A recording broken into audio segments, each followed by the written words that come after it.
Triple double hat trick, I know the code too. Ice trade, go for trade, yeah we cold too. Getting paper on these player haters, old news. Money on the other line, so I'm not gonna hold you. Money on the other line, so I'm not gonna hold you. Money on the other line, so I'm not gonna hold you.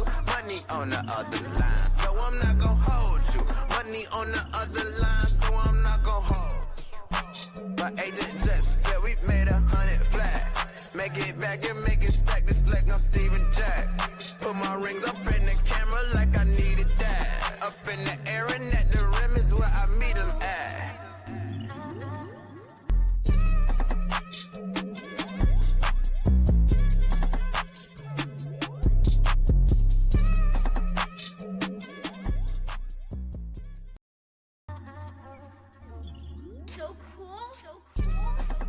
Triple double hat trick, I know the code too.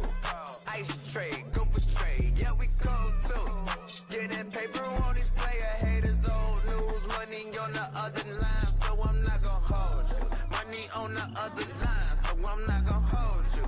Money on the other line, so I'm not gonna hold you. Money on the other line, so I'm not gonna.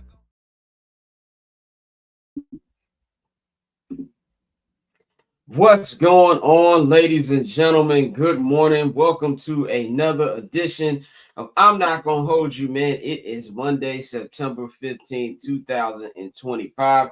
Thank you for joining us on the first official morning edition of the show. Last week we did it because it was Monday Night Football and I had to be at the stadium earlier. So this is the first official. If you missed the announcement on Friday, every Monday throughout the NFL season, that is going up to the Super Bowl. And we will be doing, I'm Not Gonna Hold You, at 10 a.m. Eastern, 9 a.m. on Central Time, and that is 7 a.m. on the West Coast. We're doing this because, you know what I'm saying, we got a lot of engagement on this last week. I know a lot of y'all work. You need something to hold y'all down. And we give our instant reactions to the day prior's action in the NFL, and we can get you ready for Monday Night Football, man. So, to follow me on all social media platforms at Barbchair Scott. You can follow the Barbers Chair Network at Barbers Chair Co. on all social media platforms. Follow our partners, HMB Media, and at HMB Media TV on Twitter and at HMB Media. And of course, follow the show on social media. I'm Not Gonna Hold You at INGHY Show on Twitter and Instagram. And while you are at it, subscribe to the Patreon, man. Patreon.com/Barbers Chair Network. If you are watching this on smart TV, iPad, or computer screen or whatever, you can take your phone right up to the QR code, scan it. It'll take you up to the Patreon main page for all our different tiers up on there. Get a whole bunch of exclusive content, get a lot of the content before it hits the free feeds and things like that. And and if you're listening to this on the podcast form, if you on your phone, the link is in the description box. And the same thing goes for my YouTube channel, man. Subscribe there. We got 361 subscribers right now. I'm trying to get up to 500 by the end of the season. We starting this channel up from the ground up. So I appreciate everybody who has subscribed and, done their thing, man. So right now I'm going to bring in my co-host for the morning, man, the one and only JR Bang. I'm also produced by myself too, so I'm looking for these buttons. But Bang, what's going on, bro? I'm feeling good, feeling great. How y'all doing this morning? Despite the elephant in the room, which you're going to get into in a minute here on the show, I feel pretty good. One thing I like about the NFC North, it's not long travel days. So I left for Detroit Saturday afternoon and got back yesterday around 10:30. So shout out to Detroit. Detroit is one of the cities that, a lot of people make jokes about, but it's actually I bang with Detroit. I'll be going to Detroit for like 20-some years because I got family out there. So it's always appreciated. I don't have to buy a hotel, so that is always nice. But I'm feeling good, ready to talk some NFL here on this Monday morning, man. So shout out to everybody watching. We already got people in the chat. Orlando says Ryan Poles might be the worst GM I've seen in Chicago sports, and that is a long list. We're gonna get into Mr. Ryan Poles in just a minute. Romo's Barber inside, I got fam in Chicago, so it sucks to lose, but I'd be a fat phase on live. I said I didn't look forward to these Monday rants. Well, I don't know about a rant that you're gonna get here. If you want rants, I'll probably watch the video that we have immediately after. But also, when you get 52 points put on your head top, it's kind of hard to be mad right away. Now, there was a point in this game where I looked sick. Shout out my boy Gino. Stay humble for those of y'all know him. The Bigs, Gene and Herb was sitting right next to me, and there was a point in the second quarter where I looked like my dog got shot. And Gene looked at me and said, "Hey, CEO, you good?" Looked like I wanted to jump into the crowd, man. But after a while, when it's a blowout, things start coming in perspective, man. But let's just get right into it here on the local hours. We're gonna start the show. It is the local hour. The local hour. And he said no singing on y'all niggas today. But we gotta start off, man, with the horrendous performance yesterday that I witnessed live at Ford Field, which, in my opinion, is a very underrated football experience. The fans out there are great. It is loud as hell up in there. Those times I couldn't hear myself think. It was so damn loud, man. So I got to give it up to them over there. But this defense, we got to talk about this defense, man, because this Chicago Bears defense was terrible, man. As a team, I'm trying to look up the actual total yards. I think they gave like over 400 total yards of offense, 5 touchdowns for Jared Goff. He went 23 of 28. There was a point in this game where it looked like he was just, out there just getting cardio. It felt like he was playing Madden rookie. My man had so much space, so much time. I've never seen him look that comfortable. The running game was great. Jahmyr Gibbs had a touchdown. David Montgomery had a touchdown. And it looked like this was the real, get right game. As we've said on this show, as our guy Jason Goff, who came on this show a couple times last year, he said the Bears are the get right homecoming game. That's exactly what this was. We all said on Friday that Detroit needs this game way more than the Bears do. And they went out there and showed it. But this defense, man, and on top of the injuries, we got to talk about that. The injuries, not good. Jalen Johnson and TJ Edwards made their season debuts in here after missing game 1 with a groin and a hamstring injury, respectively. Both of those guys left the game early with the same injury. Now, to me, that tells me they came back too fast. And we haven't gotten an injury report. Nobody even asked. We asked Ben yesterday, but he just said, the usual coach speak about, we got to find out. So I'm guessing we'll find out about those injuries on Tuesday or Wednesday. The players are not in the building the next 2 days. They're not in there today, and they're off on Tuesday. They'll be back on Wednesday. I'll be up on Wednesday. So if you ask me, I think both are going to IR. That's just my educated opinion of somebody who does not have a doctorate, but I'm gonna guess it's gonna go on IR, and you're gonna be without both of them for a long time. TJ, I couldn't really see his impact that much. The defense fell apart to me when Jalen went out, especially when he went out, he actually made a great pass block that ended a drive for the Detroit Lions. So this looked Mel Tucker-erish to me. Bang, what's your opinion on the defense and their performance last night? Do you think it's a matter of they're this bad, or was there a level of quit here that you saw from this defense? I don't want to say it was a level of quit, because I think that the defense, with or without those players, had a lot to be desired. You have no defensive line push. Outside of a couple of joints from Gavon Dexter last week, this defensive line has not really had a push. We consistently talk about where's Montez Sweat, Grady Jarrett, first 2 games. We haven't really seen it. In fact, it was one play, I think with Jahmyr Gibbs yesterday, I think it was in the 3rd or the 4th, where Grady got a good push, but Gibbs went right behind him on the side of him. So defensively, it wasn't no quit. Just don't think we have the players. Now, when you do add JJ being out, you have Amon, a.k.a. on the right, St. Brown, who torched the Bears and who loves to torch the Bears, had extra ammunition to torch the Bears. Jameson Williams, who seems to get loose on the Bears every time they play. I don't think it was quit. I just think that this team, especially this defense, does not have the talent to compete with the Detroit Lions currently right now. You barely even heard from the linebackers. So no, I don't think it was quit. Just think it was talent. I'm gonna push back just a tad. I don't think it was a quit thing, like they quit the entire game, but I do believe there was a point in that game where they gave up. I believe in the first, I believe early in the third. First of all, I just gotta say about the call, and for something, what I've noticed about the internet, not that I haven't noticed it, but what I've really noticed over the last 2 years of me taking media seriously as a career, is that a lot of y'all just like to argue, and what I mean by y'all is not the amazing viewers of the show, but people who just like to argue in comments for the sake of arguing and don't actually watch the actual content.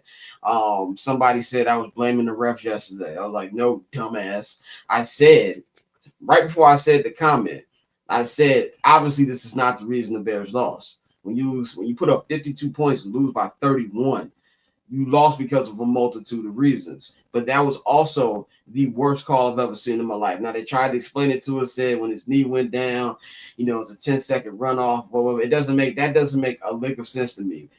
The man was out of bounds. The clock kept running. They had no more timeouts, and the clock went down before he snapped the ball. To me, this end of half, no discussion.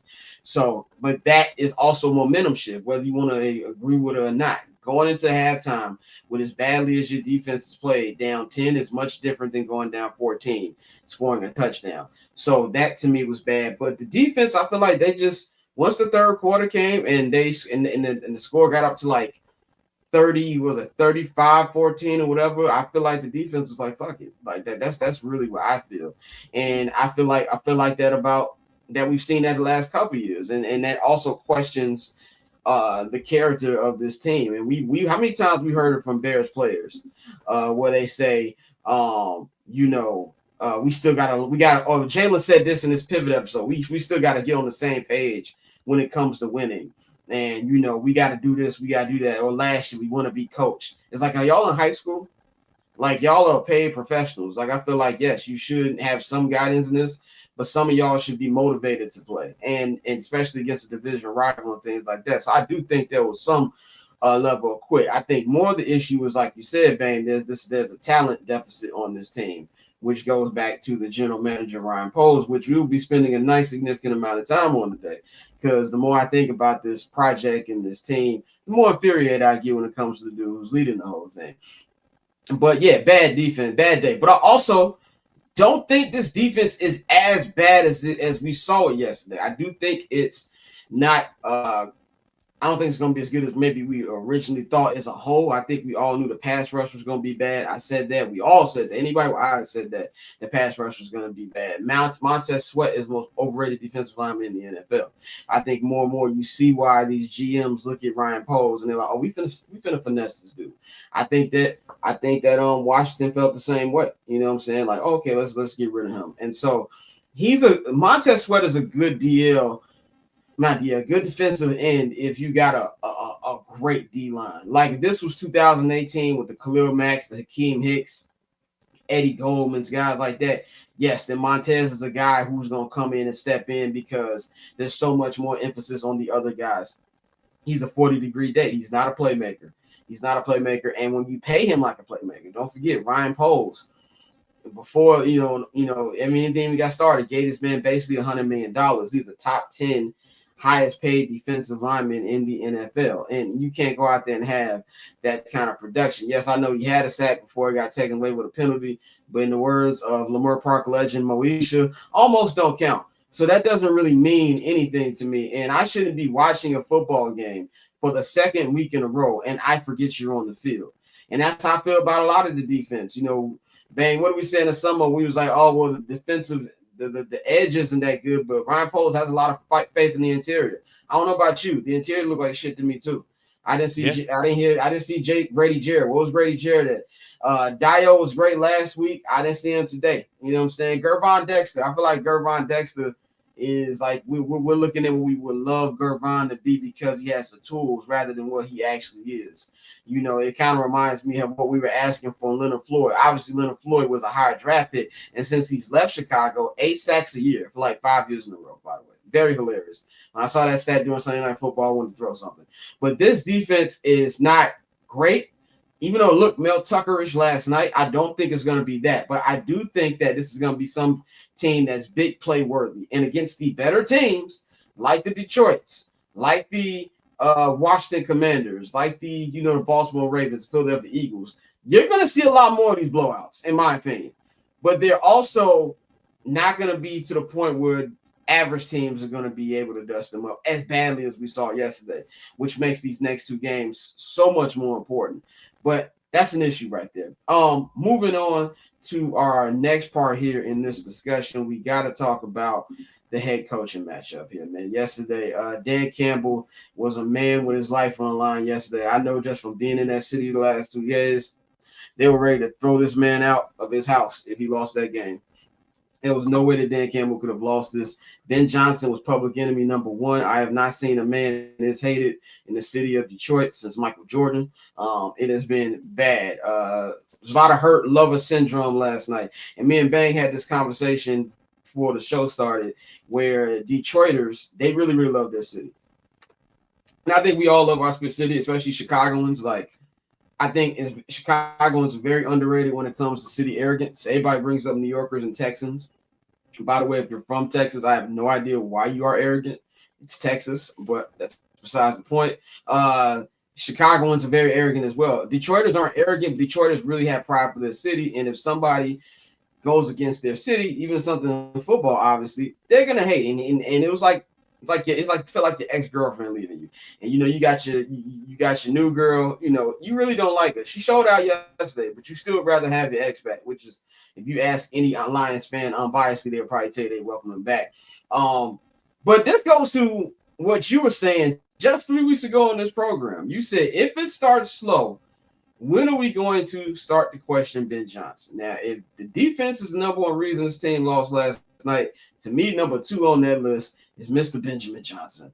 I'm going to go to you. What's your thoughts on Ben? What he's been like the first 2 games? And as you put in the chat in big, bold words yesterday, when can we question him? Are you questioning him right now? Yes. But not in the way that many might think. I'm questioning him because as a first-time coach, is somebody who might have been in this position before, because I don't know if he was originally the offensive coordinator when Dan Campbell came over. I believe they fired somebody. He came at the end of 2021, and then 2022 was his first full year where they started 0-6. Got you. So you've kind of been in this position, but as an OC. So how do you react to this as a head coach? That remains to be seen. We'll see. The media aspect of it. He's getting killed this morning on Chicago media, even by his press conference. I told y'all before the season start, his press conferences are going to be looked at crazy. Because people are going to be looking, especially for somebody who's talking about accountability. What happens when you're not setting the team up to win? I don't remember you telling us this, but I was watching Mully and Hall before I went to ESPN, and they was talking about how they didn't practice on Wednesday. So that was cool. Oh, no, I told y'all that. Oh, I probably missed it. But my Wednesdays be crazy anyway. So they didn't practice. We'll give you a pass, Suit. We'll give you a pass. Give me that pass. Give me my win. By the way, the originator of Suit, Jonathan Hood, will be on the show on Friday. Just want to get. Oh shit. But nah, you got look at it in that way. Like, was that a terrible decision? And what we doing right now? So you definitely have to question him. With that being said, I like them going through adversity now to see how he reacts to that, to see how he holds his team accountable. You didn't practice on Wednesday. I bet they practicing on Wednesday this week. And if they don't, you question things even more. Practice is at 1 o'clock on Wednesday. There you go. You're going up against a team who gave up 40 points, right? You're going up against a Dallas team who defensively is probably in the same situation as you are right now. Who gonna stop a nosebleed over there? So could this be a Caleb Williams breakout game, as they would say? But can your defense hold too? So I think that, yeah, it is fair to question. I do have some thoughts on the team that now that I've had a 12 hours to decompress and stuff, where I believe that this could be sink or swim.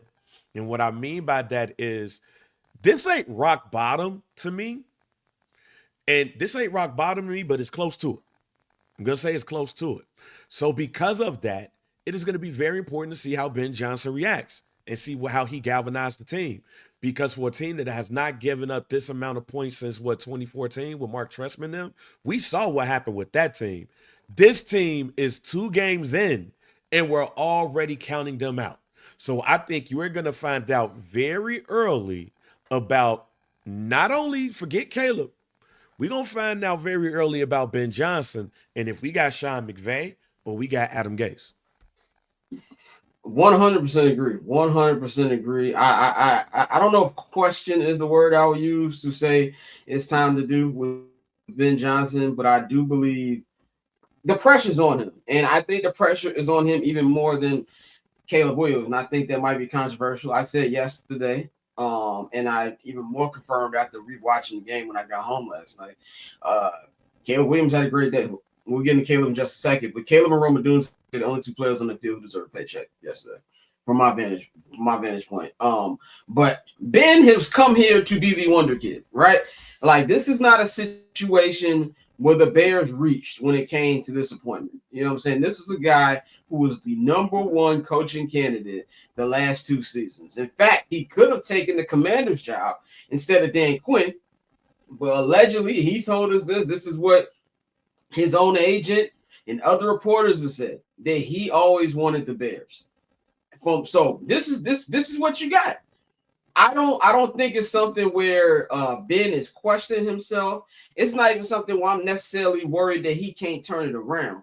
But I do believe that it's now hitting him that this job is going to be a little tougher than he thought. And I said this on I didn't say it on here, but I said it on the 79th and Hallis, who we played with, Weekend Vikings, preview pod. I told Mikey, I said, I don't know. I got a vibe from Ben's first press conference for week 1, where it felt like he had the vibe of, I don't think this team is ready yet.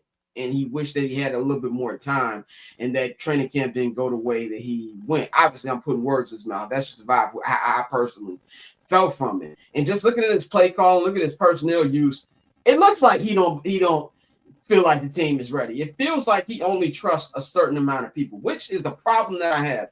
I don't really have too much of an issue with the play calling yesterday. There was the 2 quarterback sneaks were very Shane Waldron, Luke Getsy-ish, which I had a problem with. But outside of those 2 plays, I didn't think the play calling was bad. I thought the play call was fine.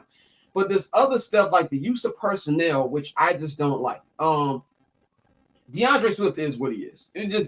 He's not a bad player. DeAndre Swift is good when he's your second or your third back to use the system. He is not a 15-carry guy. Granted, they did not give him the ball yesterday 15 times. He had 12, had 1 touchdown, rushed 63 yards, but he also had a fumble where on a drive that would have kept this a 14-14 game. Caleb was throwing ropes that entire drive and he fumbled the ball. You cannot allow it. But you got to switch it up. Roshan Johnson was healthy yesterday. No carries, not 1. Kyle Manon got 7 carries. You got to switch it up more. You got to use all 3 of those dudes. And if I look at the wide receivers, bro, only one he was really throwing, he threw to DJ Moore 5 times. Rome Odunze had a great game, 7 receptions, 128 yards, 2 receiving touchdowns. Obviously, there's a rapport with him and Caleb. I think that he's going to be the wide receiver #1. Use DJ Moore. Cole Kmet had 2 receptions. They only targeted him twice. Colston Loveland, the guy you picked with your first draft pick this year, the guy you picked instead of going for a left tackle or going for an edge. No possessions. No targets. Not only no targets, I'm trying to look for the stat here. He only played 53% of the snaps. Like, what are we doing? That kind of stuff can't happen. So I hope that when he's looking at the film today, he's going to speak to the media virtually in about around 3 o'clock, that he looked at like, yo, I got to get others involved. Now, he said last week, I got to give another guy more carries. He gave him carries, but not enough, in my opinion. So he got to spread the rock around. Like, he got to spread the rock around. He's got to do whatever he's got to do. But overall, I think it's hitting him what all the duties are for a coach. Like you said, he's getting killed in the media. I haven't heard anything. I have blocked media this morning. I haven't really seen any Chicago media, national media. I don't want to hear any of this shit. I don't want to hear people blame Caleb for the defense putting up 52 points. But, yeah, I think it's on him. Because let's be real here, folks. We can sit up here, we complain about Ryan Poles, we can complain about players on this team. They're not going anywhere, okay? This is the roster that you're going to have for majority of the season unless they decide to add or decide to, subtract at the trade deadline. So it's up to Ben Johnson to fix it, and that's what you were brought in here to fix it. You were brought in here to fix Caleb and fix this team. Now, this is going to be my very optimistic point here, an optimistic point that I do not believe, but I don't want to be full negative today. If you went back and watched the Cowboys documentary the first year they had Aikman, we on the same page. We Aikman, thinking alike. Michael Irvin and Jimmy Johnson, that team won 1-15. Okay, so that's all I'm saying. Was that Bobby says, Scott, want to get your viewpoint from the press box. Is it the calls aren't targeting weapons, or is Caleb not going to them? We only get the TV view. Colston Loveland wasn't on the field yesterday. He only was on the 53 snaps. He wasn't on the field. Luther Burden wasn't on the field. In the backfield, it's mainly DeAndre Swift. So it's not a view of Caleb not going for the guys. They weren't on the field yesterday, which is a big issue for me. Like, there was Luther Burden had one target, and then he dropped the ball. But then I told Joe, and he dropped the ball. I told Joe, Gino, and Herb. I was like, what you expecting to do? He been on a bench for 45 minutes. Like, his knees are still, he probably got cramps. Like, you can't just be not having players involved and expecting them to come off the bench, especially a rookie, cold, and just make plays. So I'm going to need Ben to get all of that together. But from an offensive standpoint, I'm not really worried. And that takes us into Caleb. I thought the offense, and granted, it was a blowout, so I know we're kind of pulling the strings here, but we can only talk about what we saw. Out of the 21, you can't call it 21 out of the 21 points the offense put up, 7 of them was garbage time. Very aware of that. But when I went back and watched it, I liked what I saw from Caleb. Caleb's numbers aren't gaudy. You only 19 and 30, 19 and 32 touchdowns passing, and one interception. One bonehead interception that was basically a punt. Last week, I saw about 6 or 7 passes that were just, oh my God, not even close. He dropped that down to about 2 today, which is progress. I know people don't want us. I know there's a lot of Bears fans out there like, why we keep grading them like this? But this is he's relearning, bro. You know what I'm saying? Like he's relearning. So there was progress here. There's more confidence here. And also when he went to the podium, it didn't feel like he was defeated. You know what I'm saying? So I think that him and Roma Dunze were the only players who deserved a paycheck yesterday. If I gave Caleb a D last week, I'm going to give him a B for yesterday. I thought there was growth there. I thought there was growth from the offense as well that hopefully you can carry on. The best thing about this team is they are not going to see another elite defense for a while. For a while, they're not. The Dallas Cowboys defense is not good. Yesterday, they let up the Cowboys. Let the Giants put up 37 points. Okay, so that's going to be a defense that you can make plays on. The Raiders defense, they're not world beaters either. After the bye week, I know that Commanders are good, but they got an old defense, bro. They got an old defense that you can make plays on. After that, you got the Saints. Now, the Saints playing a lot better than I thought they would, even though they are on to. They've been a lot more competitive. That's a defense you can make plays on. They don't play a great defense till week 8 against Baltimore. So here's time right now for you to at least get the offense up and running. We need to look at the 2022 Detroit Lions. They started 0-6. 0-6. Everybody wanted to fire Dan Campbell. Oh, he's done. He's a meathead. Granted, they did not make the playoffs that year, but they finished off strong. They knocked the Packers out of a chance to make the playoffs, and they carried that into the next year. So that's the good thing that Ben knows what it's like to be on a team that start off slow like that. So the difference was the 0-16. It's kind of what we saw last night. The defense was giving up the draws in that 2022 Detroit Lions team, but the offense is putting up points. So you go from last week, much better offensive showing this week. Keep building on that to where you're at least in shootouts, right? That's something that I feel like even if you lose, the Bears fans like, okay, Caleb out there, the offense is out there putting up points. You know what I'm saying? So that's why I saw some growth here, despite the fact that it was a 31-point blowout. And I think that Caleb was good. And I think that contrary to what the media heads are saying, he's learning, in my personal opinion. He's getting it slowly but surely. And I think he's going to look like a much better quarterback in week 6 than he looked in week 1. But he's grown. What did you see from Caleb yesterday? And, what kind of grade would you give him? I give him a C+. I saw some improvements there. I don't count that interception because that was basically, as you had said, it was basically a punt. But also he was trying to throw it out of bounds. Like he was not trying to, or at least it looked like he was trying to throw it out of bounds. So, but that's a punt. And it's his first interception of the year. So I think in the moment I was doom and gloom, F everybody, because of where we were at and how we were already feeling. But I give him a C+. However, I think now, well, first let me say, in me seeing the national media, they did not kill him this morning. It was more along the lines of the Bears look like a team that might not win more than 5 games in a quarterback-rich draft. So if that were to happen, that would be DEFCON 5 in a quarterback. What? In a quarterback-rich draft. I don't know if anybody watched college football this weekend, but these niggas are trash. Shouts out to Evan Cohen, because Evan Cohen was like, I don't know about that, fam. I don't know. I wouldn't say that. All them I dudes wouldn't look say that. sorry. Yeah, it's like, I'm not even talking about just Arch. Like, these quarterbacks don't look. All of them look bad. All of them. Lenore Sellers looked like ass the other day. And he was my favorite comment to this. But people will say this is a quarterback-rich draft. They will say up to 6 quarterbacks may be taken in the first round in this upcoming draft. So for somebody like Ben Johnson, who did not draft Caleb Williams, you could say I came here because of, but I did not draft him. You do not want to be in a position where it is a quote-unquote quarterback-rich draft. Y'all don't win a certain amount, and these are quarterbacks in front of you. That's what they don't want, and that's what I get, and I totally understand. The other thing, too, is you don't want so bad of play masking what could be improvements from Caleb. Because I do think he improved week over week. But that defense was so ass, and since he's the quarterback, you don't care about the fact that he did improve on his play, that he actually did look decent.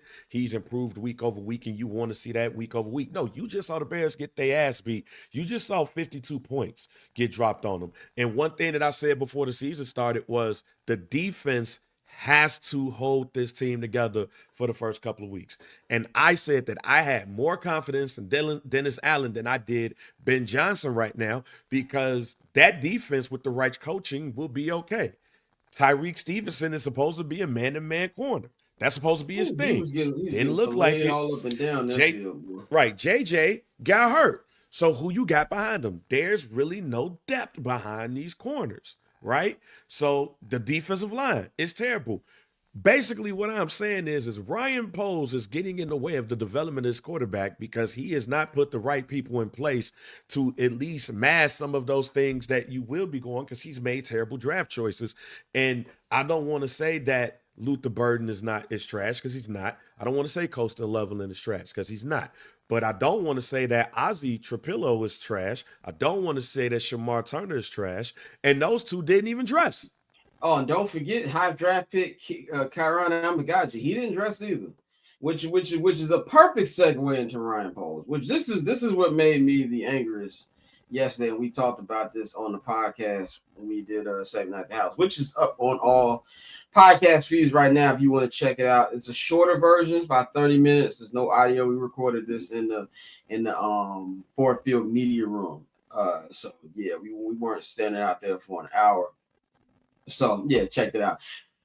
But the big problem here, we can sit up here, we can talk about Ben, and we can talk about Caleb. It's Ryan Poles, man. And this is something that everybody on this show, everybody on 7 House, I think everybody with a brain, we've always said, because I feel like we were burned by Ryan Pace. And just honestly, bro, the Bears ain't had a great general manager in God knows how long. Jerry Angelo was not good. Like Jerry Angelo didn't know what an offensive player was that hit him upside his head. But he is a terrible talent evaluator. Like he has these last 3 years, he's had all these high draft picks. What are these high draft picks doing? Like I can't name one or even two players that I could say without a shadow of a doubt, he's a game changer.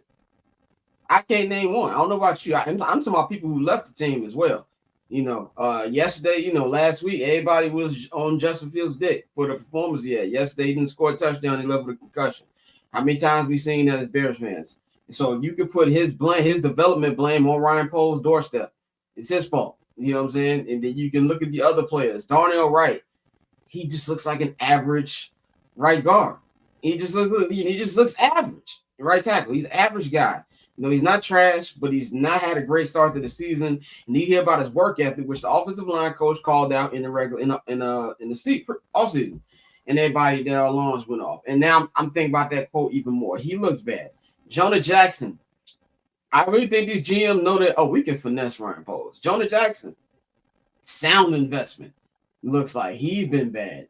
Like both him and Darnell Wright have been so bad that I haven't even realizing that, Braxton Jones has just been mid. Like he ain't been trash. He's just been mid. And that's how bad it is. Like you said, Orlando, he likes to draft based on trade. Well, Ryan Poles likes to draft dudes who had the same story he got. Don't do. That's why you're a general manager now, because you couldn't make it. Stop drafting dudes who have the little engine that could. Draft studs.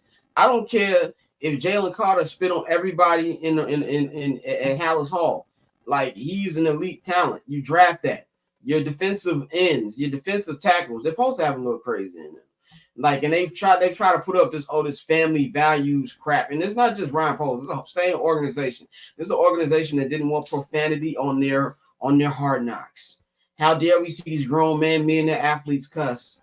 Like it's annoying. And what's even more annoying is they gave this man a contract extension. Now I said on this show that it made sense. I didn't say that I liked it. What I said by it made sense, it lined up with the coach. But when you see the holes on this team is so talent deficient. Man, you talk about the lack of depth in the secondary. He don't know how to draft there either. You know what I'm saying? That your best player on this entire defense is a player that you did not draft. Jalen Johnson is not a Ryan Poles draft pick. That is one of the final Ryan Pace draft picks.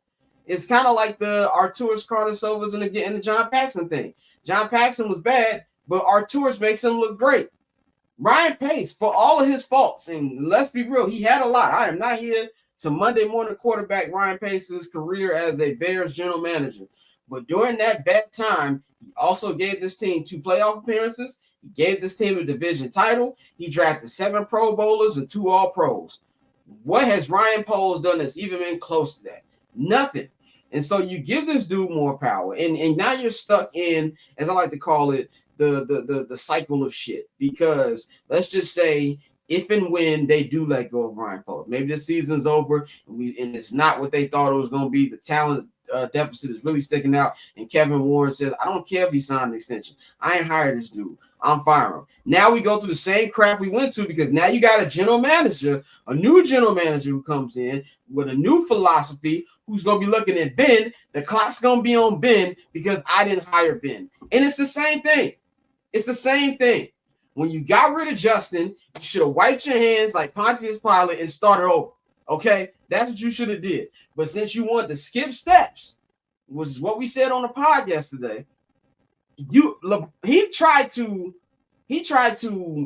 skip rebuild steps. You know what I'm saying? I know I'm going long. I'm gonna let Bane talk in a minute, but he tried to skip rebuild steps. You have to fully embrace a rebuild in any league. And in the NFL, it's a quicker process than it is Major League Baseball or NBA. You taking at least 5 years to do that in both of those leagues. And the NFL is much quicker. And you can't buy a car with no engine. You can't build a house with no foundation, and that is exactly what he's doing. It doesn't really matter if Caleb is doing this, then a third, if the foundation around him is bad. You've had 3 top 10 draft picks in the last 3 years. I'm not last 3 years, but in the last 7 years. Mitchell Trubisky was drafted number 2. Justin Fields drafted number 10, and Caleb Williams drafted number 1. And you screwed 2 of them. As bad as Mitch was, as much as I kill Mitch, the biggest they set Mitch up for failure the day that they told John Fox, we're not going to get the quarterback you want, or Jamal Adams, which was rumor he wanted Jamal Adams. We're going to get this kid. So you already paired him with a coach who doesn't believe. That's what I wanted. I wanted Jamal Adams. And then Matt Nagy comes in. Matt Nagy was a way worse play caller than Mitch was a quarterback, and I stand on that. And now you're doing the same thing with Caleb Williams. And now you're going to hope that Caleb Williams and Ben Johnson's mind and talent is able to rise above their bad general manager. He's a bad general manager, and that leads to even the ownership with the owner. And George McCaskey is a sweet guy, but he does not know what he's doing. I don't know what Kevin Warren does, honestly, to be either. He's been here for 2 years. Where's the stadium?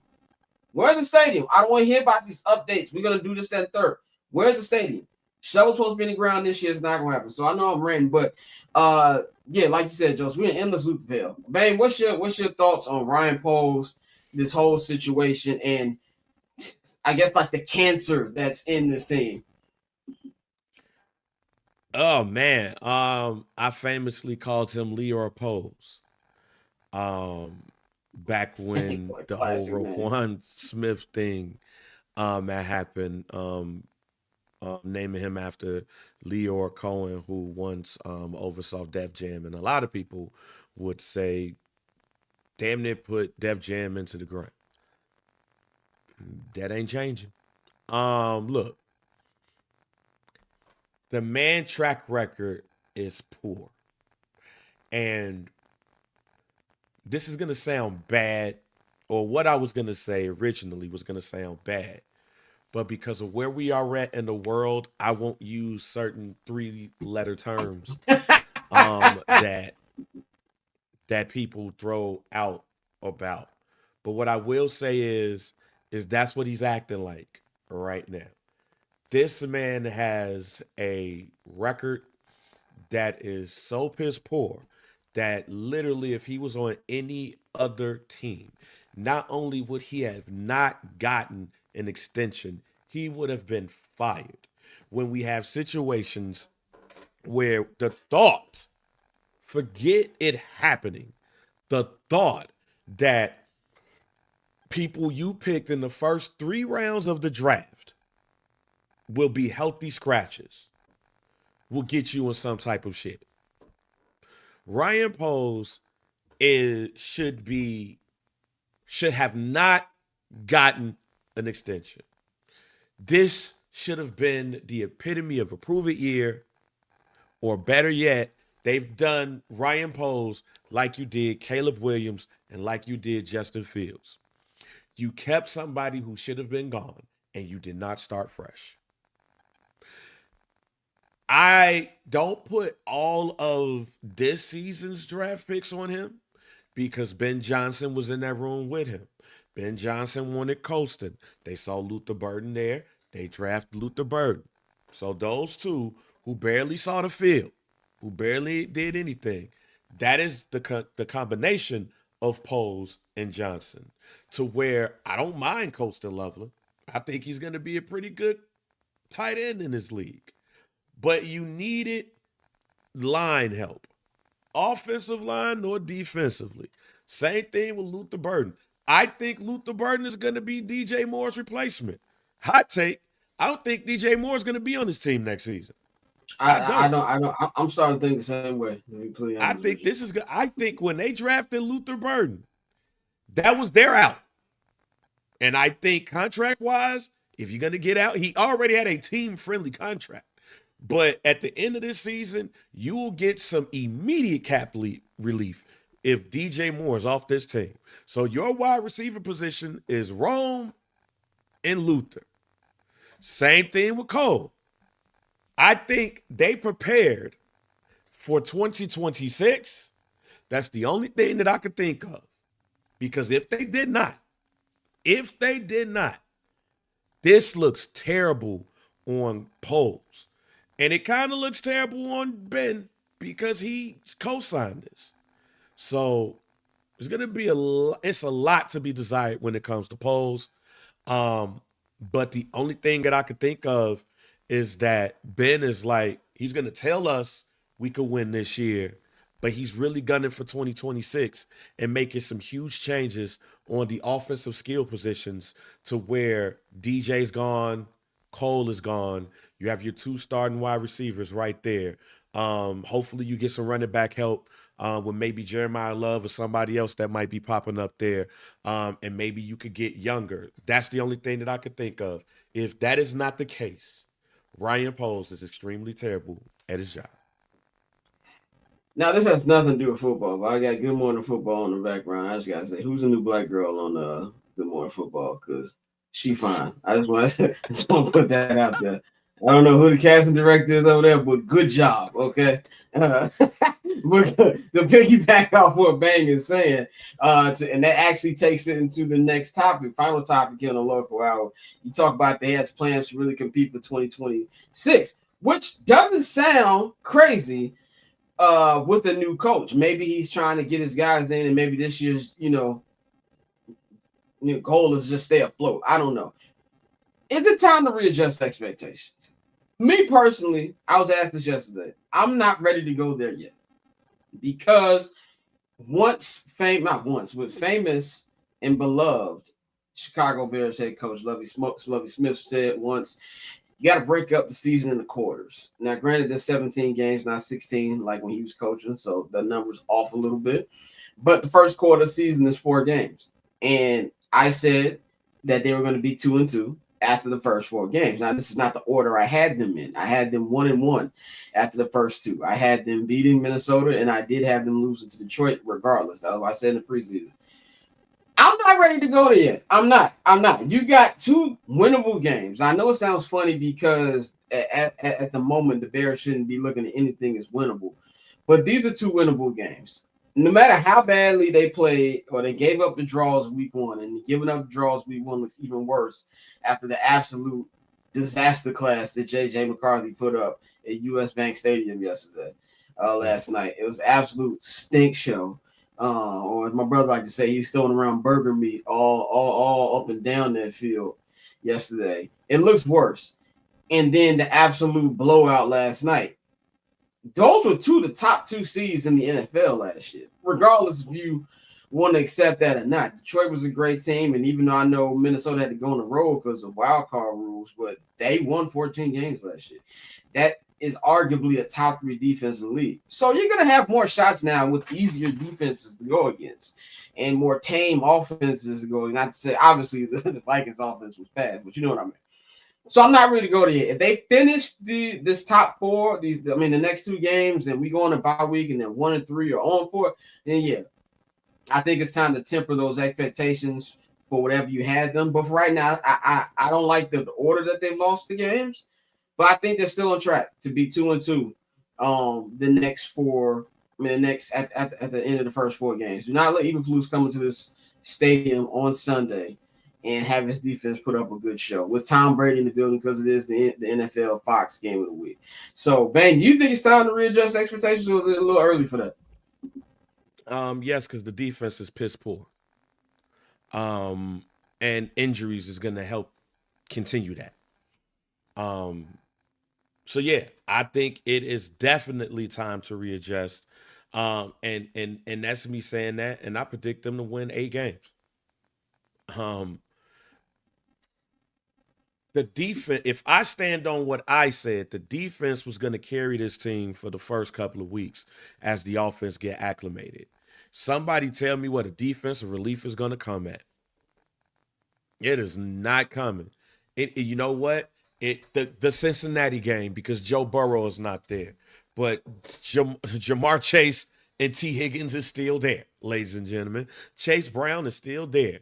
And that offensive line may be Pitts, but our defensive line is Pitts too. All right? So yeah, it is time to readjust expectations, and it's not just because of the players, but it's also because of the coaching. The Bears are still at the Bears are still. It feels like they're still in preseason mode. So with Lovey's thing about it being what 4 quarters in a season, Yeah. yeah, that needs to speed up here. You know what I'm saying? It needs to speed up here. So yeah, I think it is time to readjust because I think that, and especially if you're right in saying that you are not for sure if Ben Johnson trusts what he has, then he has to grow into trusting that too. But the only thing that I will say to that is that Ben has to stop putting the people that he trusts in positions that he don't trust them to make. So that's going to come into him really getting used to what's going on with his personnel as well. So, yeah, it needs to be adjusted because it's clear to me that Ben Johnson and his coaching staff is going through some growing pains, and we don't have the personnel. Eric Bieniemy is supposed to be a great running backs coach. What running back is he gonna coach? Is DJ Moore gonna be the new Ty Montgomery? Hell no. Like like we don't have the personnel. No. So one last question before we move on to the main rundown. What are you readjusting to since you originally had it to 8 wins? Like, and it doesn't have to be a win total. What is your like, just your readjusting on your view of the season going forward? I mean, I will say this: the only winnable games that I see on this schedule right now, when I say winnable, I mean that on paper these guys should be the favorite. That's the Giants game, that is the Saints game, and that is the Cleveland game. Now, when you add the fact that Joe Burrow is going to be out for 3 months, then you can put four on the board. You can put four on the board right there of games that you feel that are winnable. Um, with that being said, since we're talking about winnable games, and you want to put that on there, we know the Bears. They will shit the bed on those winnable games. But when you look at 100%. in division, you can look at the Minnesota game and say, if we do what we supposed to do, we should have won that game. And JJ McCarthy looked like shit. So you can look at that end of the season. You can look at Detroit looking at the Bears as food. And we ain't even got to talk about Green Bay. So when you start looking at the non-divisional games, I'm so glad we don't play them until week 14. yeah, you're right. I'm so glad too. So no, I will have to adjust that, but I'm also adjusting it not just because I don't think the team is good enough for these last 2 games. I think we really have to look at the personnel and Ben learning his personnel and learning how to use his personnel. And maybe Ben is using them learning to use them on the fly. He's not going to let us know that. He's not going to tell you that in the media pit.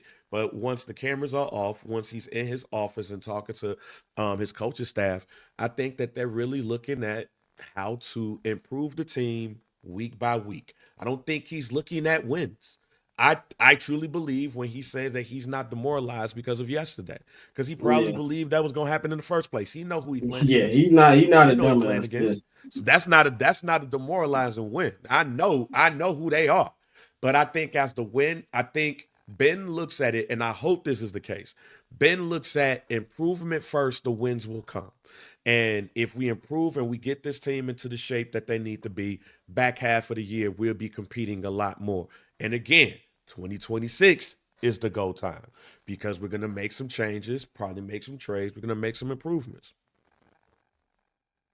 Broke Batman in the comments says, bro, they'll present Dak his Hall of Fame jacket during halftime next week. Yo, it's a very high chance that they make Dak look like 1992 Troy Aikman. Very, very, very good, true about that. But you're right. We're gonna see how this goes. I'll be at Hallis Hall on Wednesday, so look for my Hallis Hall Wednesday recap. I'm gonna be getting out of there very quickly because Arsenal plays Champions League football Wednesday, and I gotta have one team that's worth a damn. So I will be getting home to watch that.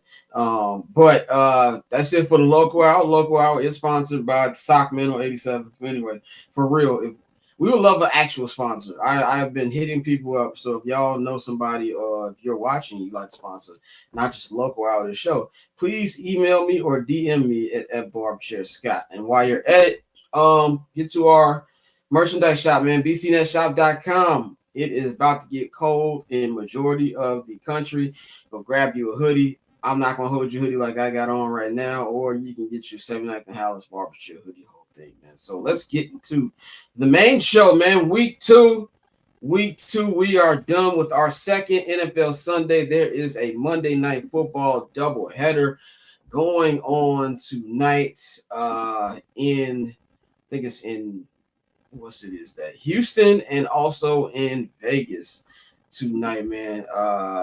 Yeah, so that's gonna be interesting to see. We're gonna preview that in a minute, but let's talk about the Kansas City Chiefs. Let's talk about the team that has dominated this league for the last half decade. They are not having a great start to their season. They are starting 0-2 for the first time since 2014, which was Andy Reid's first year as head coach of this franchise, man. And they lost first game in Brazil to their division rival, the Los Angeles Chargers, who played tonight, and then they lost yesterday to the team that absolutely waxed them in the Super Bowl, the Philadelphia Eagles, 20-17. Patrick Mahomes having a very pedestrian evening, 16 for 29, 187 yards passing, 1 touchdown, 1 interception. He was sacked 2 times. He was their leading rusher. That was not good. Their rushing tactics like the Bears. Kareem Hunt did really nothing. Pacheco did nothing. Receiving tip. Kelsey just needs to retire and do shitty Amazon movies because he's not doing that. And their receiving core. I mean, who are these guys? Tyquan Thornton. You got Rancho Cucamonga Brown, Nico Remigio. Like, I don't even know some of these dudes, man. Like, it just looks terrible. But 0-2, they've got some favorable. I don't know if you want to call them favorable with the way this offense has been heading. But the Chiefs coming up. The Chiefs have Sunday Night Football next week against the New York Giants. They've got the Ravens at the crib after that, which is not good.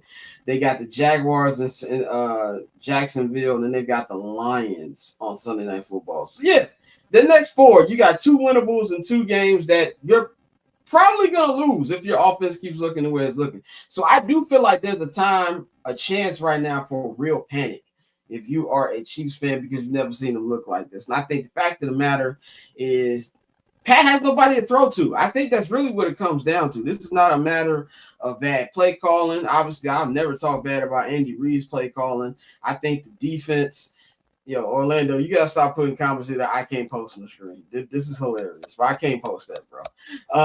But, he has nobody to throw to. And we see that time and time again. Travis Kelce, not the man who used to be. Rice is still going to be out for a couple games. David Worthy was on one leg yesterday. Didn't look good. It's just a mess. It's just a mess. It's not to the point where I would think that this season is going to go fully off the rails because this is still Patrick Mahomes. This is still Andy Reid. And, sometimes you can have a lukewarm season and still win a Super Bowl. We've seen the Patriots do that a couple times. So they're officially at the part of as a franchise in this run that it doesn't really matter what they do in the regular season. But you also don't want to be going out here having this. Get a Philadelphia Eagles. When we get to the Eagles side in just a second, you got to be feeling awesome about like this. Joseph, they look like a Bears offense. Everybody wants to know what Patrick Mahomes looked like with the Chicago Bears. Watch these first 2 games. That's what he would look like. He would not look like a generational quarterback. We came on this show last week and we asked, have Josh Allen and Lamar Jackson surpassed them? It's performances like that make you ask. And, especially coming in with the revenge factor and them thinking that, we got to get them back. They had this game circled since the minute Kendrick Lamar left the stage halftime. Like, that's when the game was over. So, they've had it circled since then. And Philly went there. Philly walked in there like the champion. Philly walked in there like they were the team that's been dominating this league for the last 5 or 6 years. And, it just did not look good right now. And I think it's actually time to worry a little bit. Bang, what's your thoughts on what you saw yesterday for the Chiefs? I ain't worried because I picked them to go 0-2. I picked them to go 0-2. I picked the Chargers, right? I picked the Chargers to win that first game of the year, and I picked the Eagles to win this one too. Yeah, they're gonna struggle against some of the teams, the bigger teams, teams that they've gone against. Like I mean, the Ravens game, even though on paper the Ravens should demolish them for what we see, Man, the Ravens nut up a bit when it comes to going up against some of these bigger name teams. Look at what they did with the Buffalo Bills. They should have won that game. What happened, right? The Giants is a get right game. They should blow the roof off of MetLife Stadium. And then the Chiefs going up against the Jaguars. Look, do we think Trick Off Trev is gonna win that game? No. Could he? Yeah, anything can happen. Absolutely not. But between like those first three games, well, those next three games, excuse me, I think they're winnable games. Again, the Baltimore Ravens, when they go up against these major teams, it's like, and then you got the Lions, which the Lions, I think the last time the Lions played the Chiefs, they beat them. It was the beginning of the season a couple of years ago, when we did Barbershare season kickoff at a spot in the West Loop that I won't mention. The Raiders and the Commanders, I think they should win those two. So I'm not worried because I picked them to go 0-2, and I think they have a couple of winnable games. And then a game like the Ravens, you go up in there and beat the Ravens, your confidence is back. What I will say, however, though, is I think that this team has done a piss poor job at putting talent around Patrick Mahomes. You thought that this is what happens when teams read the press clippings. And remember last season when I It's said also what that happens when you got to pay your quarterback. no, it's that too. But remember, I think it was last season when you and Dante was yelling at me when I was like, I ain't putting Patrick Mahomes as the greatest of all time yet. Like, it's still the back half of the season. This is why. Like, this is why. Because you start to see what happened when talent ain't around you. You start to see what happens when you ain't got a top flight running back behind you, when you ain't got the wide receivers, when your offensive line is tough. Are you the greatest of all time right now? Patrick Mahomes out here looking like he running for his life right now. Not saying he's not a good quarterback. What I'm saying is that this is what happens when you read the press clippings and everybody say that your quarterback is the best of all time. So what do? We go cheap at wide receiver. We go cheap at running back. We go cheap at the offensive line position because we just paid you $500 million. And yeah, we could go ahead and give you some bonuses to give us some cap space and all of that shit. But nah, man, we ain't about to go out there and get no top flight wide receiver. We gonna go out there and get Wandale Robinson, who was good on the Giants. He don't mean he gonna be good for your team, right? Like a lot of those wide receivers would be sexy in Boise, Idaho, but they'd be ugly as hell in Beverly Hills. That's what the Chiefs do. Yeah, the Chiefs went out there and got TC from Jamie Foxx show. Like they that's who they got Pat throwing to, man. And yeah, you know what, you're right. I did think about that. I also do think it's it's a little it is the arrogance because they think that Pat can just do whatever. Well, the one thing about when you're talking about the Brady and you talking about the different halves of his career with the Patriots, the first three championships, that was a defensive team that Brady and the offense just had to do enough. The second three championships he had with the Patriots was an offensive team. Now, I'm not saying obviously they had number two defense like in one or two of those three championships. But remember the year they went to the Super Bowl and they just got the doors blown off of them by Philly? Not blown off, it was a competitive game, but they gave up like 48 points because they didn't invest in the defense. And I really feel like they're like, oh, Pat can throw who would do whatever. We'll have come be a wide receiver night at Arrowhead. That's really what it looked like right there. So, that's how them dudes are performing. Hey, so what's that movie?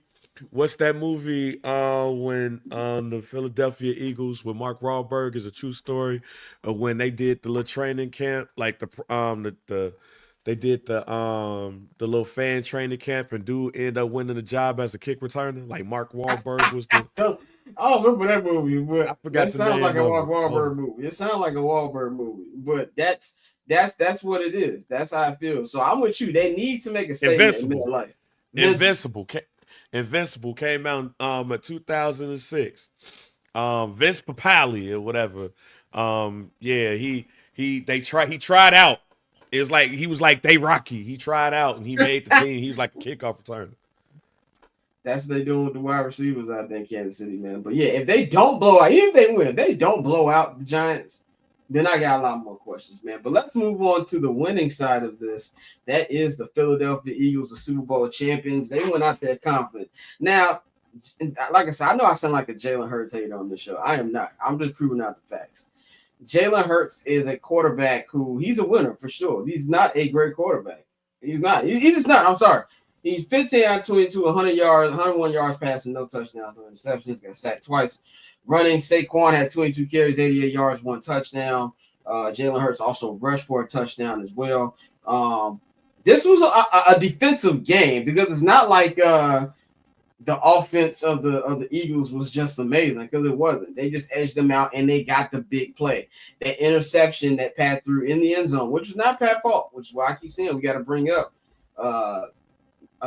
interceptions that are wide receivers' fault should not be on the quarterback's resume. That was 100% future Amazon Studio star Travis Kelce for the reason that interception. But when that interception happened, that was pretty much the game right there, even though it was a quarter left, because all the frustration had pretty much pulled out of it. But Philly, man, Philly looks great. Philly is like a team determined, and God willing, they stay healthy. I can see them running this thing back, man. Like, I know the NFC, you got the the Packers looking good. You know what I'm saying? Packers might be a threat. You know, you can't count out Detroit yet, even though I do have a hot take on Detroit. And, you know, Commanders, even though they don't look as good as 2 games in. So I'm not saying there's not teams that can beat them. The Rams look formidable when they came to Philadelphia last year. But Philly looks like a team that just has what it takes. When they won the Super Bowl the first time, they lost their offensive coordinators the next year. They had quarterback problems and it didn't look the same. This is not the same thing, right? It's a team that believes. They have a team that has say what you want about Nick Sirianni. I know I called him cheesesteak Matt Nagy, but I have been wrong. I know I called him that when he first got hired. I have been wrong. He is a good head coach. They've Vic Fangio's doing a great job with that defense. They know how to call plays, even with losing Kellen Moore to New Orleans. And they just keep adding. Howie Roseman is the best general manager in the sport. He does not care. He will just get players just to get them. You know what I'm saying? The owner, you know, Jeffrey Lurie, he's putting the money up. They are the model franchise, the model organization that every fan wishes their team. I understand why Eagles fans are so unbearable. I'd be the same way if the Bears even got half of that. So they look good and you know, staying healthy. We might be able to see our first back-to-back that we've seen in 20 years. What do you think about the Eagles that you saw last night and just going forward? First of all, with the Jalen Hurts thing, he ain't got to be. Like, that's the great thing about this situation. Best thing about yeah, exactly. That's the best thing about this. He does not have to be. So anybody expecting him to be Peyton Manning or anything like that, pop quiz, hot shot, he ain't got to be that. And who has to be that? Like, when you have a team like that, like, why would you want that if you have a team like that? Like, nah, fam, he don't have to do that. With that being said, I think all roads lead to, I think there's 3 teams that can win the Super Bowl in the NFC. I picked the Tampa Bay Buccaneers to go, the Philadelphia Eagles, and the Green Bay Packers. I think those are the only 3, unless somebody pops out of nowhere. So yeah, I definitely think they have a chance to repeat, especially if everybody stays healthy. Because the one thing about both of those other teams that I named, the Eagles might be the most healthy team. They do have health issues on the offensive line with Dickerson being out, I believe, for an extended amount of time. You got Micah Parsons, who looks amazing, but when that black back flares up, we don't know what's going to happen right there, right? And how would that dramatically change the team? And then you also have health issues in the wide receiver room, even though Ibuka out here looking like a stud, pause. Yeah, the Rams are a dark horse if Stafford can stay upright, though. And I don't trust, look, I still think Matt Stafford is a hit away from retiring during the season. So I do think that they're one of the few teams that can still win the NFC and go to the Super Bowl as long as they stay healthy. And yes, Harry Roseman is the best front office guy in the league. Hell, if I was the Bears, I'll give him a blank check and be like, yo, what would it take for you to leave those cheesesteaks and come get some of this Italian beef? Pause. Yeah, that's very bad. I was looking to see why people were killing Jay-Z and Beyonce, but they were at a table with Jared Kushner and Ivanka Trump. Breaking news, people, they're billionaires. Moving on. Right. This is not Jay-Z from Brooklyn and Beyonce from Houston, Texas. They are in You different can't Texas. say, hey, and they're on the side of the billionaires where you can't say, move me over here. Exactly. 100%. 100%. These are their colleagues, okay? I love Jay-Z music. I will listen to Jay-Z music to the day that I die. I love Beyonce. In fact, I don't think we give Beyonce no credit for how fine she is. Like, I think it's to the point where we just expect Beyonce to be fine. And I like Beyonce music. But let's be very clear, people. These are billionaires, okay? Black excellence because they always selling us something. That's exactly what it is. That's a whole nother thing. It's time right now for something that has become a really fun thing on this show, and that is Overreaction Monday. So since we don't have Courtney, and by the way, Courtney, rest up. Courtney, remember she said on Friday she had throat ache and she could feel it coming on her. You know, and I said 72 hours.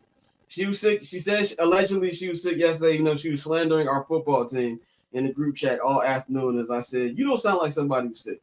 But Courtney's not here today, and Dante has work, so the morning crew will be in and out depending on people's schedules. So we're gonna do Overreaction Monday.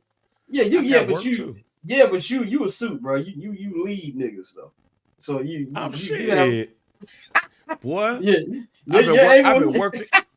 I've been working all while we've been talking. Oh no, I believe it. I'm just saying. You have more breathing room than they do. But so usually we go around giving our Overreaction Monday topic. So today I'm gonna do a little different. First, I'm gonna start with Bang. If you have any overreactions before I go into my list of overreactions, and we'll both say overreactions from yesterday. Because of what happened last week, I'll call this an overreaction. I'm going back to my JJ McCarthy is going to be the head coach at Nazareth High School. I'm going back to that overreaction. No, my overreaction Monday is going to start with the Cincinnati Bengals. I don't think they're going to be as bad as people think they are with Joe Burrow out. I think that Browning being in that system and being in this position, I think they're going to be stabilized. I'm not saying they're about to run off. I don't think they're about to run off with 5 straight wins or whatever. But I don't think like they're going to be as bad as people think. I don't think there's going to be a lot of doom and gloom there. Another overreaction is the Giants are not as bad as people think they are. And Russell is not as bad as people think they are. Like, hold off on the Jackson Dart thing. Yeah, he had a bad interception, but this is not about wins and going to the playoffs. This is about giving Jackson Dart enough time to develop before you put him in the game. So there's another thing. And my biggest overreaction of the week is one that I will continue on that I said on Friday. Mac Jones will be the next Sam Darnold. I said that he was going to have 2+ touchdowns. He did. I said that he was going to lead them to victory. He did. And I said that he was going to look great. Hey, Kyle Shanahan be giving these type of white quarterbacks money, and Mac Jones is going to be the next recipient of that paycheck.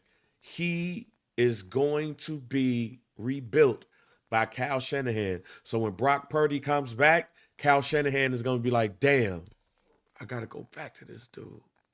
Fuck. Yo, it's funny. Those your two last points were two of mine on my list. I'm gonna start with that. My one overreaction was Jay Brown is gonna lead the Bengals to the playoffs. Like, I think he is a really good backup. Obviously you see a drop because Joe Burrow is a top 4 quarterback in the NFL at the absolute lowest. But Jay Brown looks good. He's done this before. This is not his first rodeo.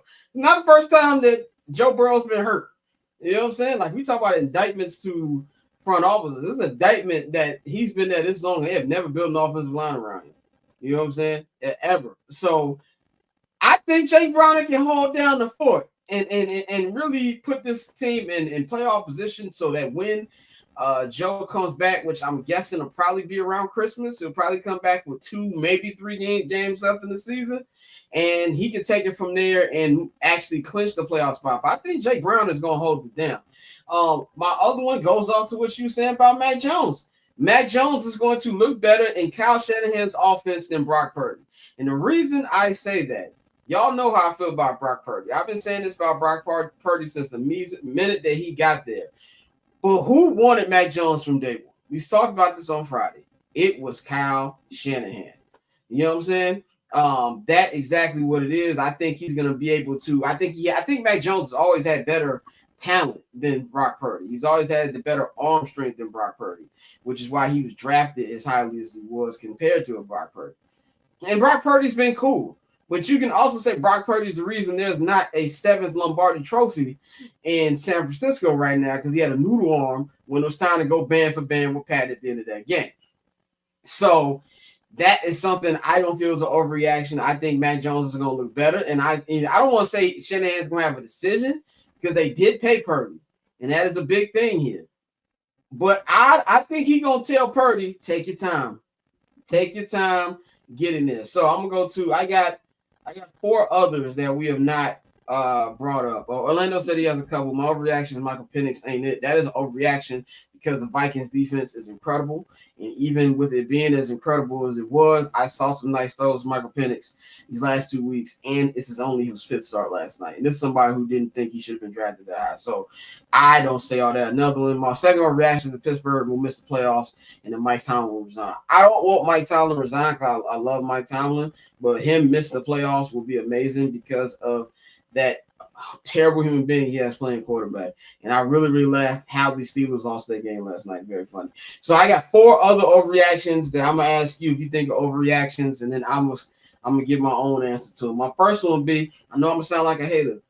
The Lions still ain't that good. And the reason I'm gonna say that is this. Yes, they put up 52 points on my favorite team in front of me. But that felt like it's a game that the Bears just rolled over more than just straight up domination. And yes, I know I'm picking the strings. But at teams that are better, I'm not too sure that they're going to look as good. That offense isn't going to be as free-flowing as it was against this Bears defense. That defense that they had yesterday, it did much better in the second half, getting to the quarterback and sacking Caleb a couple times. But I'll be real, man. There was a lot of times I forgot Hutchinson was still in the field. And I'm going to throw him a little grace because he still come back from a big surgery. But I'm still not convinced that these dudes are going to really have a legit chance to come out the NFC. What's your, am I overreacting here? Nah, I don't think you're overreacting at all. I think I don't think that's overreaction at all, actually. Yeah, you good. No. I'm spot on. All right. Let's see. Okay. This was probably not an overreaction either, but the Bears and Vikings are both going to finish under 500. No, I don't think that's an overreaction either. Because JJ McCarthy is bad. Matter of fact, I think it would be an overreaction to say that. I don't even think it's an overreaction to say that the Minnesota Vikings are going to finish last. Oh shit! Okay, lower than the Bears. Yeah, JJ. The Bears didn't do themselves no favors, but they lost that game. They didn't win, like the Vikings didn't win that game. The Bears lost that game. JJ McCarthy looked he didn't look like and the defense is better. But I think by the time that the Bears play, maybe the defense would be straight. No, I don't know if JJ. I will be shocked if we don't see. I would be shocked if we don't see Carson Wentz sometime this season.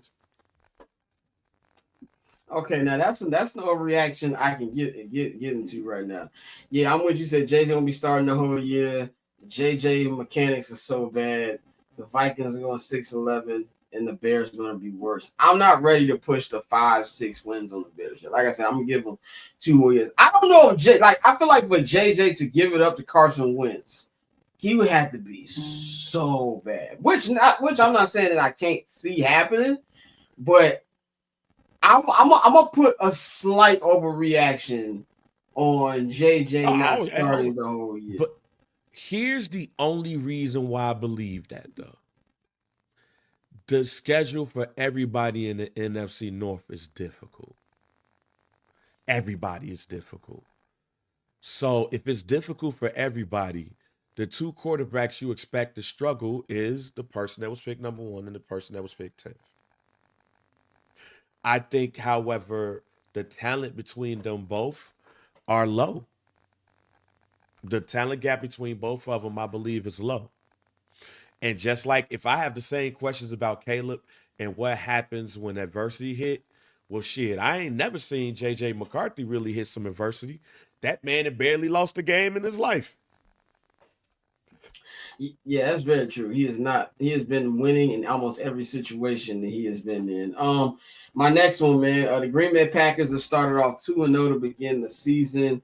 They had a nice win over the Washington Commanders, 27-18. A great win over the Detroit Lions to start the year, 27-13. They've got the Browns coming up on the road. They got the Cowboys on Sunday Night Football on the 28th on the road. They got the Bengals coming into Lambeau, and they got to go on the road to Arizona in their next 4 games. Overreaction or not, the Packers are going to start 6-0, and they're going to run away with this division. I don't think that's an overreaction at all, considering that after the first 2 games of the season, I consider changing my pick to Green Bay going to the Super Bowl. No, I don't think it's going to be overreaction at all, especially if Micah Parsons stays healthy. Matter of fact, forget stays healthy, when he gets healthy, because he's not healthy now. He's on the pitch count. So imagine when he's not on the pitch count. Yeah, I don't think it's overreaction at all, because what I saw Thursday was like death looking me in the face. I did not like what I saw. I think this is a great team. And the reason I think it's a great team is, like you just said on Friday, LaFleur has a defense now. You know what I'm saying? LaFleur has a defense. This is a defense that is chomping at the bit. This is a defense that you got a maybe 50% Micah Parsons, who's on a snap count at that. He already has 2 sacks in the 2 games he's played. When he's fully unleashed and they start blitzing more, you've got these other guys on that defensive line who are going to, raise their level by playing with him. Is going to be great. Jordan Love, his confidence is rising. And I will say this about Jordan Love, and I think Jordan Love is way more Brett Favre than he is Aaron Rodgers. And the fact that he's going to give you opportunities to get it from him. You know, the Lions and the Commanders just didn't capitalize, but he gave both multiple opportunities to pick off the ball or force a fumble. So I think that's always going to be a problem. But I do see growth from Jordan Love. Unfortunately, if I'm putting my non-biased actual football head, hat on right now, I see a lot of growth from him. The running game. Me and Mikey talked about this yesterday. With 30 seconds in the 2024 free agency, Ryan Poles signed DeAndre Swift. 30 seconds into it. Like, whatever. Say whatever you want about Saquon. Obviously, we saw from the hard knocks with the Giants, the Bears were very close to getting Saquon, but Saquon just wanted to go to Philly more than anything. I think it's because, obviously he went to Penn State. His wife is from the area. So I think that was a decided factor. Whatever. There's no reason you should have let Josh Jacobs go to the Ops. And he wanted to come. And he wanted to come. Yeah, he wanted to come in. So that is just terrible. And you see what Josh Jacobs has been the running back and no disrespect to Aaron Jones, what I'm about to say, right? Because Aaron Jones is great. And honestly, Aaron Jones is a really nice guy. I'm not going to put my man's business out there, but one of my homies, he FaceTimed me a couple years ago, and it was Aaron Jones on the line. And I, because he told him I was a big Bears fan, he was trying to be funny and shit. But Aaron Jones was a really nice guy. And I was so mad that he was nice. He's a nice dude. So this is no disrespect to Aaron Jones, what I'm about to say. But this is the best running back they've seen on this team since Corey Dillon. And we just talking about a pure running back, in my opinion. And that has just helped them out tremendously. It's going to continue to help them out. Look, bro, I'm looking at this schedule. They got the 4 games I just said after that. Then they go to Pittsburgh on my birthday, Sunday Night Football, to play the Green Bay, to play the Steelers, or is the Steelers coming there? No, it's in Pittsburgh. It's in Pittsburgh. So yeah, they're going to Pittsburgh to play Aaron Rodgers. I think they can win that. And not seen Pittsburgh these first two games that makes me think they're going to be great. This is Scott was Turtle. Yes, that was me, Orlando. I was definitely Turtle in the episode of Brady on Entourage. He was like, "You yelled at Tom Brady, you asshole." That's how I felt when I talked to Aaron Jones. That 100%. Or when I didn't get Nando's with damn snitches. With Damson, yeah. And Gang was being too cool to not have Nando's with Franklin Saint. Then you got the Panthers at home. The Eagles is gonna be a tough game. That's gonna be a tough game, but that game's at the crib. You got the Giants on the road. You got the Vikings. Look, they got us twice, bro. I'm telling you, this could be a 13-4, 14-3 team. You know what I'm saying? To the point where they're gonna keep Philly on their toes for that number one seed. And I hate to say that. So I do believe that's why I go with the Detroit thing, why Detroit needed to win yesterday, because of not wanting to be too behind. Packers, I think the Packers, health permitting, are finna run it up. And that's scary for not just Bears fans, but for the entire NFC. So yeah, I don't think that's an overreaction. Final overreaction, we've been talking about quarterbacks. Daniel Jones has found a home. Daniel Jones has found a home. Daniel Dimes has found a home. Yesterday, a crazy game at the crib, a game that I know if you're a Denver Broncos fan, you're shooting yourself right now or being really, very angry at yourself for the way you lost that game off a penalty that let the Colts have another chance to win this when the Colts won 29-28 off a game-winning field goal. But let's go to the box score. Daniel Jones, 23 of 34, 316 yards passing, 1 touchdown. Jonathan Taylor on the ground, 25 carries, 165 yards. Do you think that Daniel Jones has found a home? Because he did this against the Broncos defense. Last week was whatever. They were going against the Dolphins. But he did this against the no-fly zone over there in Denver. Do you think that Danny Dimes has found a home, or is it too early for that? I think I believe that it's too early. I am leaning towards the fact that he might have found a home. Because this is good. This might sound worse for the head coaching staff over with the Indianapolis Colts. I don't think they was prepared for Anthony Richardson, but they was prepared for Danny Dimes. I think that Anthony Richardson was too green for what they were trying to accomplish.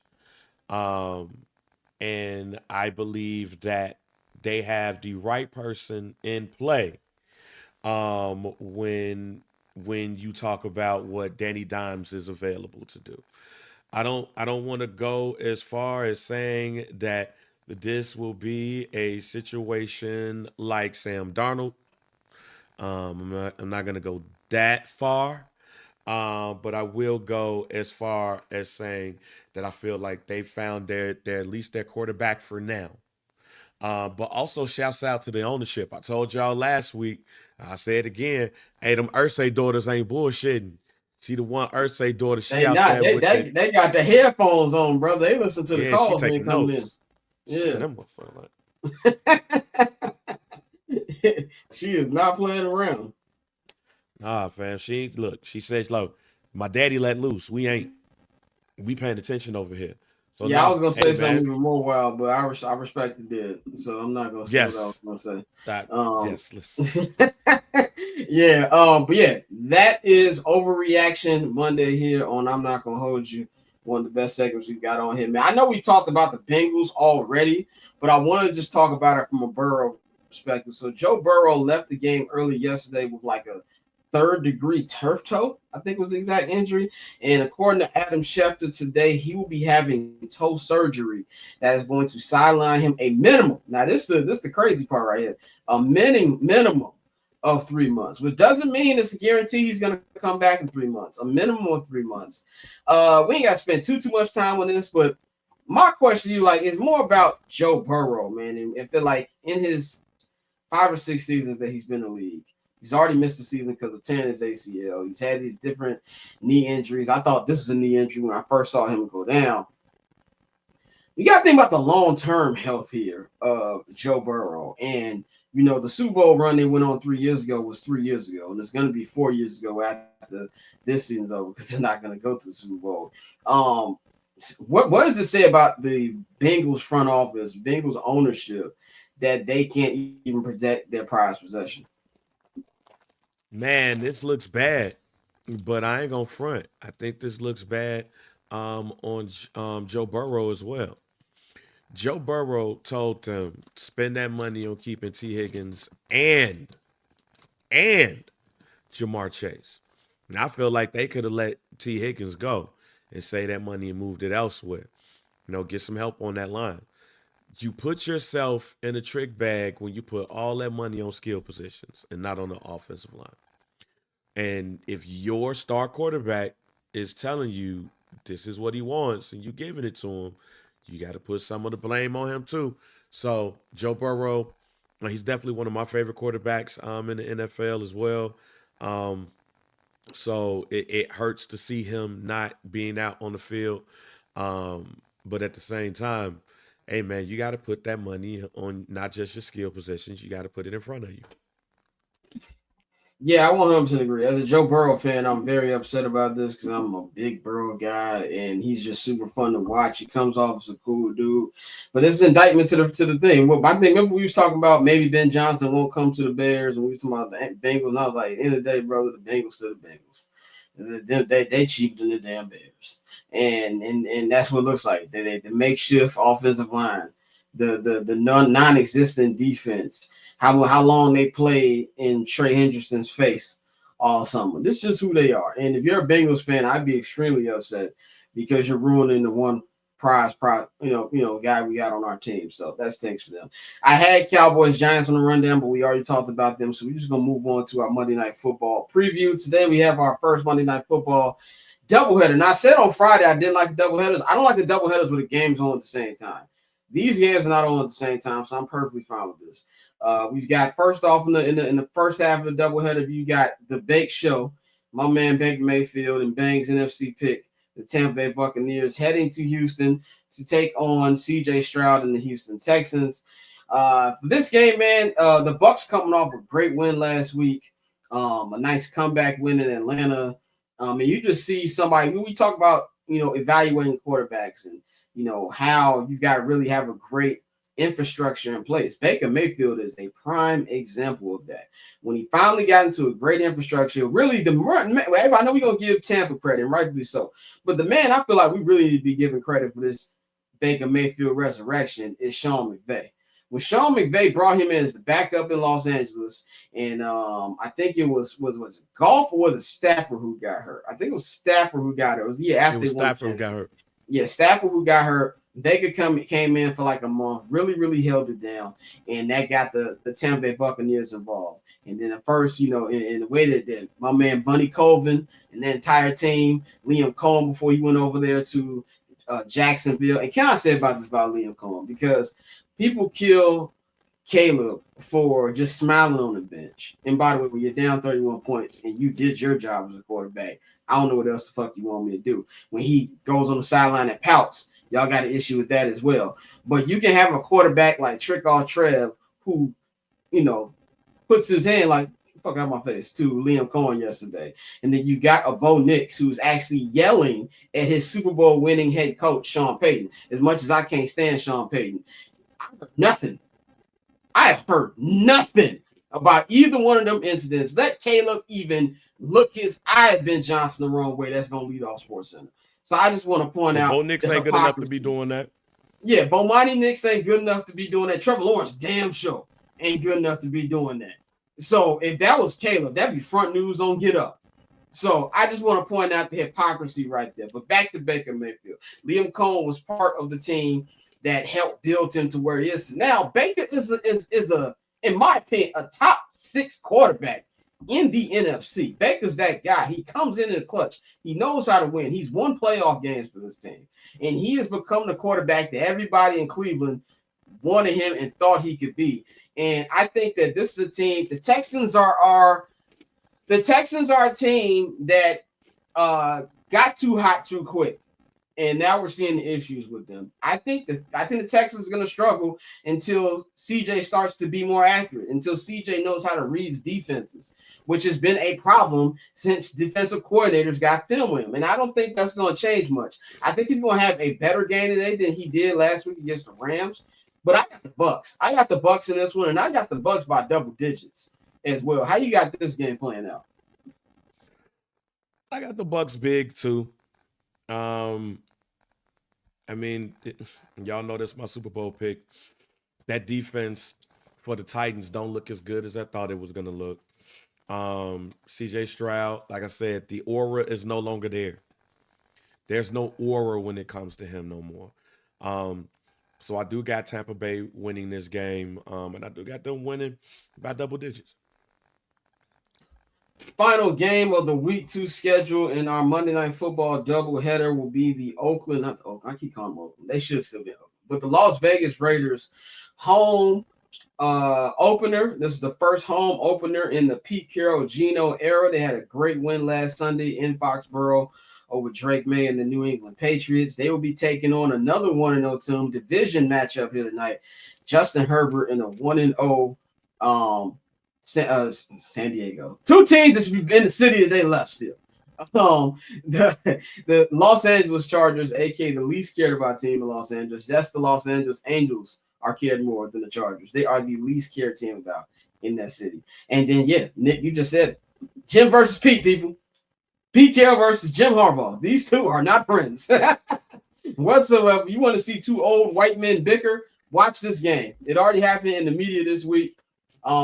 You know, this is going to be, I think, a very competitive game. I think this is going to be a game we're going to see, you know, is this really this? This is 2 teams right now that if you really want to be on the train of, the Chiefs are going to struggle a little bit. You're looking at 2 of these teams to make it hot because we already know Denver's going to be in it. If you have 4 teams and you have an AFC West that has not been really competitive in at least a decade, this is what you want to see here today.